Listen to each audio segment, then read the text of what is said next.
90 లక్షల పుస్తకాలు 3 నెలల పాటు కాలిపోతూ ఉన్నాయి. అదే నలంద యూనివర్సిటీ 6వ శతాబ్దంలో ప్రారంభమై 700 సంవత్సరాలుగా నిరంతరం జ్ఞానాన్ని పంచిన స్థలమే ఈ నలంద యూనివర్సిటీ. ప్రపంచ నలుమూలల నుంచి విద్యార్థులు నలందకు వచ్చేవారు. కానీ దీని లోపలికి ప్రవేశించాలంటే అంత ఈజీ కాదు. కఠినమైన పరీక్షల్లో పాస్ అయిన వారికే ఈ అవకాశం లభిస్తుంది. ఈ యూనివర్సిటీలో బుద్ధిజంతో పాటు ఆస్ట్రోనామీ, మ్యాథమెటిక్స్, ఫిలాసఫీ, మెడిసిన్ లాంటి సబ్జెక్టులు నేర్పించేవారు. ఈ యూనివర్సిటీలో ఎడ్యుకేషన్ మొత్తం ఫ్రీ. అంతేందుకు జీరోని కనిపెట్టిన ఆర్యభట్ట కూడా ఈ యూనివర్సిటీలోనే చదువుకున్నాడు.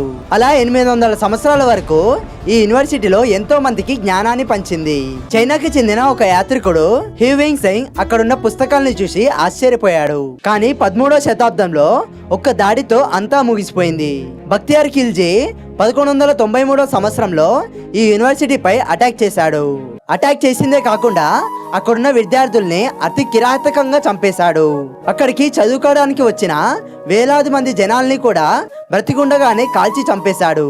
అలా అందరినీ చంపేశాక యూనివర్సిటీలో ఉన్న 90 లక్షల పుస్తకాల్ని అగ్గితో నిప్పంటించేశాడు.